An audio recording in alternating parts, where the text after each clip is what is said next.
আসসালামু আলাইকুম। Welcome back to my channel. আমি নুসরাত। আজকে আপনাদের সাথে একটি ভিন্ন ধরনের রেসিপি শেয়ার করব। হ্যাঁ ভিউয়ার্স, দেখেই বুঝতে পারছেন আমি আজকে শেয়ার করব বাসন্তী পোলাও। এই পোলাওটা গতানুগতিক পোলাওয়ের থেকে একটু ডিফারেন্ট বিদায় এটাকে বাসন্তী পোলাও বলা হয়। আর এটা খেতে একটু মিষ্টি। আর এই পোলাওটা আমি সার্ভ করব চিকেন কারির সাথে। চলুন তাহলে কথা না বাড়িয়ে আমি মূল রেসিপিতে চলে যাই। বাসন্তী পোলাও বানানোর জন্য পোলাওয়ের চালের প্রয়োজন। আমি এখানে চিনি গুঁড়া চাল নিয়েছি মেজারমেন্ট কাপের 3 কাপ। চালটা আমি সুন্দর করে পানি দিয়ে ওয়াশ করে নিব যতক্ষণ পর্যন্ত না এর থেকে স্বচ্ছ পানি বের হয়। ভিউয়ার্স, এটা বাসমতি চাল বা আতপ চাল দিয়ে করলে অতটা ভালো হয় না যতটা এটা পোলাও চাল দিয়ে ভালো হয়। তাই আপনারা চেষ্টা করবেন এটা পোলাও চাল দিয়ে করতে। আমি কয়েকবার পানি চেঞ্জ করে এটা পরিষ্কার করে ওয়াশ করেছি। এবার আমি একটি বড় থালিতে চালটাকে ছড়িয়ে দিয়ে রাখবো। এতে করে চালে যে বাড়তি পানিটা থাকবে সেটা শুকিয়ে যাবে। আমি ফ্যানের নিচে প্রায় 15 থেকে 20 মিনিটের মতো এটা রেখেছি যাতে এটা শুকিয়ে যায়। চাইলে আপনারা এটা রোদেও রাখতে পারেন। ভিউয়ার্স, কিছুক্ষণ পর দেখুন আমার চালটা একেবারে ঝরঝরে হয়ে গিয়েছে। এবার আমি একটি ফ্রাইং প্যানে 2 টেবিল চামচ ঘি দিব। ঘিটা যখন ভালোভাবে গরম হবে এতে আমি হাফ চা চামচ হলুদের গুঁড়া দিব।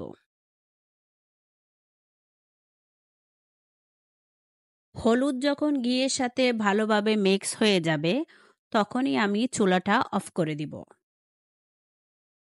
এবার এই হলুদ মাখা ঘি আমি সরাসরি চালের উপর দিয়ে দিব। এবার এতে আমি 1 চা চামচ আদা বাটা দিয়ে ভালোভাবে চালের সাথে মিক্স করব।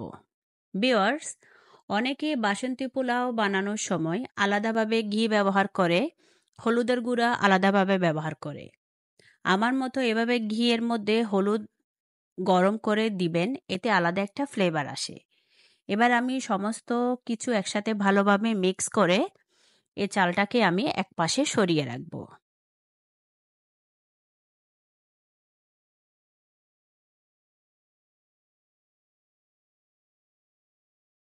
এবার চিকেন কারি বানানোর জন্য আমি এখানে 1 কেজি দেশি চিকেন নিয়েছি। এটা আমি রেগুলার সাইজের করে কেটেছি। এবার এতে আমি 1 চা চামচ আদা বাটা, 1 চা চামচ রসুন বাটা, হাফ চা চামচ হলুদের গুঁড়া, হাফ চা চামচ জিরার গুঁড়া, হাফ চা চামচ ধনের গুঁড়া, 2 চা চামচ Kashmiri red chilli powder, half cup টক দই, আর এতে আমি 2 টেবিল চামচ সরিষার তেল দিয়ে ভালোভাবে মিক্স করব। ভিউয়ার্স, আমি এখানে Kashmiri red chilli powder use করেছি কারণ এটা কালারটা অনেক সুন্দর হয় আর এটার একটা আলাদা ফ্লেভার আছে। কাশ্মীরি রেড চিলি পাউডার হাতের কাছে না থাকলে আমরা সাধারণত যে মরিচের গুঁড়াটা খাই সেটা এখানে ব্যবহার করা যাবে। এবার সমস্ত উপকরণ ভালোভাবে মিক্স করে আমি এটাকে একপাশে রেখে দিব।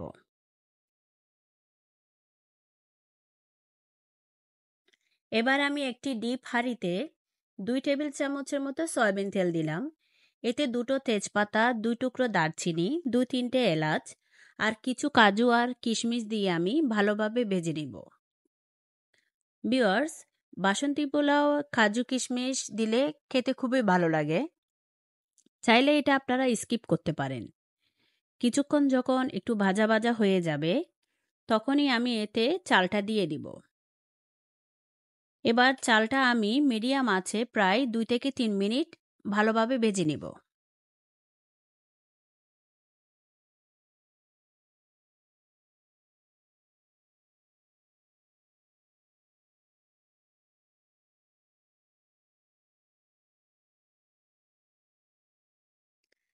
কিছুক্ষণ ভাজার পর চাল থেকে যখন সুগন্ধ ছড়াবে, চালটা একেবারে ঝরঝরে হয়ে যাবে, তখনই বুঝতে হবে চালটা পারফেক্ট ভাজা হয়েছে। এবার এতে আমি পানি দিয়ে দিব 6 কাপ। আমি চাল নিয়েছি যতটুকু তার দ্বিগুণ আমি এখানে পানি ব্যবহার করছি। চালের সাথে পানিটা ভালোভাবে মিক্স করে নিব।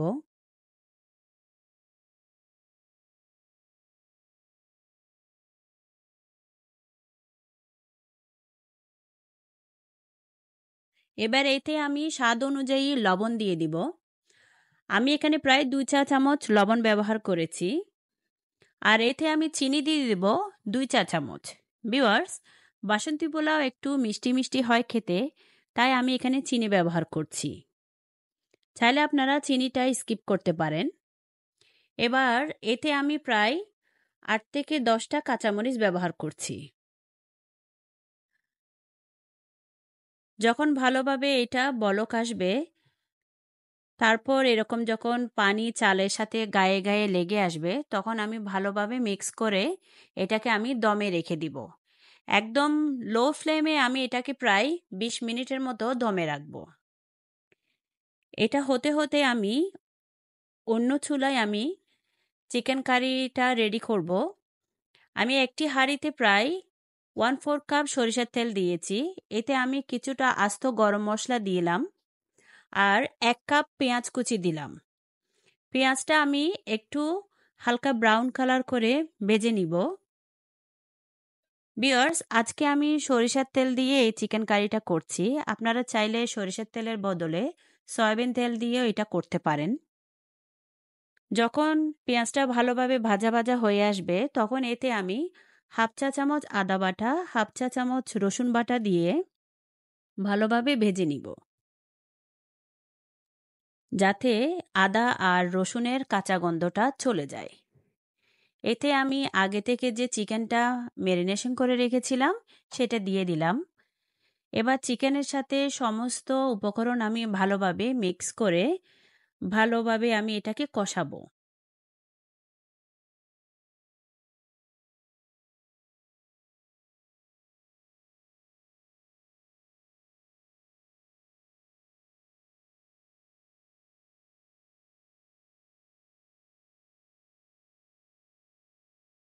কিছুক্ষণ পর ঢাকনা খুলে আমি আবার চিকেনটাকে নাড়াচাড়া করে দিব।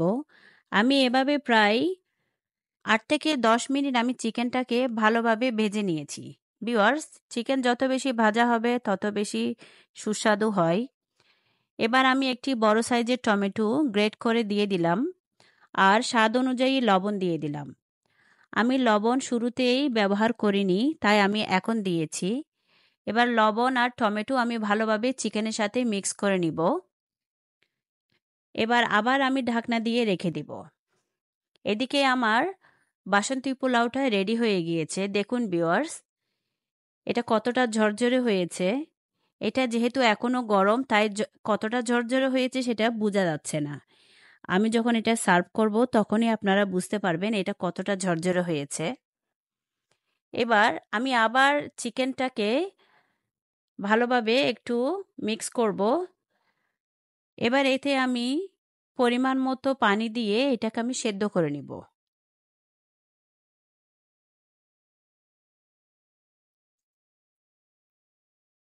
মিনিট 5 পর আমি ঢাকনা খুলে চিকেনটাকে একটু নাড়াচাড়া করে দিচ্ছি।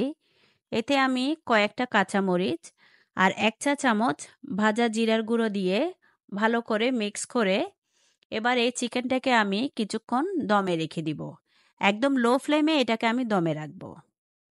দেখুন ভিউয়ার্স, আমি প্রায় মিনিট 5 পর ফিরে এসে দেখাচ্ছি এটা কেমন হয়েছে। আমার চিকেন কারিটি একেবারে রেডি হয়ে গিয়েছে। এবার পরিবেশনের পালা। আমি একটি বাটিতে বাসন্তী পোলাওগুলো সুন্দরভাবে নিয়ে দেখার সৌন্দর্যের জন্য আমি এভাবে সার্ভ করছি। আপনারা চাইলে সরাসরি সার্ভ করতে পারেন। এবার উপভোগ করুন চিকেন কারির সাথে। আশা করব আমার আজকের এই রেসিপি আপনাদের ভালো লেগেছে। যদি ভালো লেগে থাকে তাহলে প্লিজ আমার ভিডিওতে একটি লাইক দিবেন, কমেন্ট করবেন আর বেশি বেশি শেয়ার করবেন। আর পরবর্তীতে আপনাদের জন্য আমি নতুন কোনো রেসিপি নিয়ে আবার হাজির হব। সেই পর্যন্ত সবাই ভালো থাকবেন। আল্লাহ হাফেজ।